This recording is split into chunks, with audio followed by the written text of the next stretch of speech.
OLA victim na halos umabot ng 100,000 ng utang sa loob lamang ng isang buwan. At nagkaroon ng halos 20 yata itong OLA niya na nautangan dahil sa kakatapal. At dahil nga gusto niya makawala, ayun, mas lalong naging malaking problema. So, anong gagawin natin kapag ganito nangyari sa atin? Tara, panoorin nyo ang video at talakayin natin. Alright, welcome back mga kadyani. Muli, maglalambing naman po ako sa inyo bago natin simulan ang ating tatalakayin. Napaki-follow po ang aking mga social media account, ang Facebook, TikTok at itong aking YouTube channel. Paki-like na rin po, share, hit nyo na po yung notification bell para updated po kayo sa mga videos na ginagawa natin dito about sa usapang OLA. So yun nga, yung bagong member ko na talaga nakiusap ng gusto na pumasok sa aking GC, pinagbigyan ko naman. Pero ako talaga ayoko na magpasok ng mga member kasi napapasok ako ng mga OLA farmer, OLA agent, at yung mga bura-buragang. Kaya nga medyo naghihigpit na ako ngayon dahil yung mga sumasali rito, papasok lang, tatambay, mag-uusyoso, eh baka mamaya magkaroon ako ng problema. Kaya medyo hinihigpitan ko na yung mga pagpasok ng mga member sa GC ko. Ito naman, yung bago kong member, talagang malaki ang problema. March lang siya umutang for just 1 month. Umabot na ng 20 mahigit yung kanyang OLA na nautangan. At hindi lang yon, sobrang laki ng kanyang babayaran. Ngayon magjo-due date na siya ng 27 yata or 29 yung pagkaka-forward niya sa akin ng kanyang mga OLA. Diyos me, lalaki. Sobrang lahat ng nautangan niya loan shark. Pangalawa, lahat ng nautangan niyang OLA magkakapatid. Solid na magkakapatid, like Quickla, Moka, Credit Cash, Peso Wallet, Peso Loan, Peso House, example ko lang, no? Meron pa siyang Pinbro, meron pa siyang OLP, na halos lahat ay kumaka na ng 7 days ang pautang. Paano hindi mababaon yung tao doon sa utang? Pero mo 7 days lahat yan, diba? Aalukin nyo na 7 days, walang interest sa unang utang, sa unang linggo. Tapos pagka nakabayad siya, aalukin nyo. Papainan nyo na naman ng magandang utang. Tapos yun, mag-due date, bigla may mag-o-offer. Sasabihin dito, tulungan para mabayaran. Hanggang sa umabot na nga for 1 month. 20 mahigit na OLA, 100,000. Ngayon kung ganyan mangyayari sa inyo, no, mga kadyan, ito i-advise ko lang sa inyo. Stop na kayong mangutang sa iba. Huwag nyo nang isipin na makapagbayad agad-agad kayo dahil i-stressin nyo lang ang sarili nyo dyan. Unang-una, lahat naman ng mga nahiraman ng aking member ngayon, lahat loan shark, lahat may issue sa SEC. Lahat yun na, sabihin natin nakabalik si Moka at si Quickla. Registered na ulit sila dahil nandun na nga sila sa recorded online lending platform ng SEC. Okay na, wala tayong gagawa ron, nakabalik na Ibig sabihin, hindi na sila revoke. That's the question, kung paano nakabalik yan. Ang problema, ito si Credit Cash at si Peso Wallet, nautangan din niya, gayong wala na rin sa SEC. Yung mga yon. And then, yung iba, masaklap din doon, yung mga nautangan niya, talaga magkakaroon siya ng mababang credit score o masisira yung credit record niya sa CIC dahil halos lahat ng nautangan niya ron submitting entities ng CIC. Yun na yung nakakalungkot doon. Duruin mo, nakaras ka na ng mga yan. Lahat halos sa mga nahiraman niya, puro submitting entities. Pagkatapos ngayon, binuo siya sa utang, di ba? Yan ang problema. Yan yung talagang tapal system na ginawa.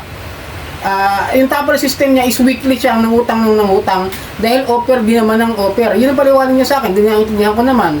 Dahil nangyari rin sa akin yan, yun nga lang, ang kaibahan namin, hindi ko kinagat. Hindi ako nagpapahain, hindi ako nagpadala sa patibong ng mga yan. Kasi noong time na yun, napa-realize ko na mahirap dagdagan yung utang kung ganun kalaki yung mga babayaran, di ba? Halos kalahati, lalo na kung meron siyang digido.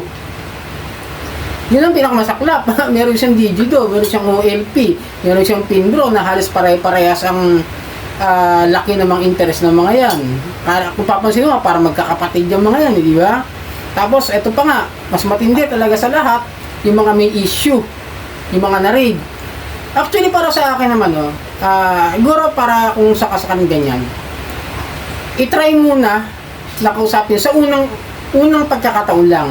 Kapag ayaw talaga makapag-coordinate din ng mga OLA, agent, na mabayaran na lang kahit yung mga principal amount at 15% na susundin. Ang problema rin kasi doon sa kanya, no, medyo malaki talaga na hiram niya sa iba na magpas ng 10,000. Yun na masaklap doon kasi wala tayong ceiling of interest rate doon sa 10,000 pataas. Talagang dire-diretso yung pagpataw ng interest at tubot penalties na mga yan. Hindi katulad ng 10% ay 10,000 pababa, meron silang ceiling of interest rate na 15% per month at yun lang yung babayaran mo, kunwari 5,000 ay 1,000. Di syempre sa isang buwan 150 lang babayaran, 1,150 sa loob ng isang buwan. Sa loob yun ng 4 na buwan, kada buwan na yun may 5% na penalty. So madagdagan na siya ng mga 1,200 plus o something like ganon. At least hindi ganon kalaki. Pero kung lumagpas ng 10,000 pataas, medyo malaking issue yan, no? Excuse me. Medyo malaking issue para sa akin dahil wala siyang ceiling of interest rate. Talagang dire-diretso lang. Kaya dapat magkaroon ng tamang interest sa mga 10,000 pataas Kasi doon nababaon ng gusto sa utang yung mga umuutang sa OLA. Ito nakakalungkot ng isipin. Kaya sobrang talagang dami niya pala. Hindi ko na-realize na talagang ganun pala karami yung utang niya sa loob ng isang buwan. Kaya please, lumayo na kayo, umiwas na kayo kung sakasakali nararanasan niyo yan. Huwag niyo na subukan tangkiligan yung iba na may mag-aalok pa. Lalo may nakita ko sa kanya, bagong OLA lang, sinubukan niya ata. Yung peso maxi ba yung nakita ko kanya sa kanya, sinubukan niya siguro para pantapal. Please, stop the tapal system. Walang mararating yan sa inyo. Walang maitutulong yan sa inyo.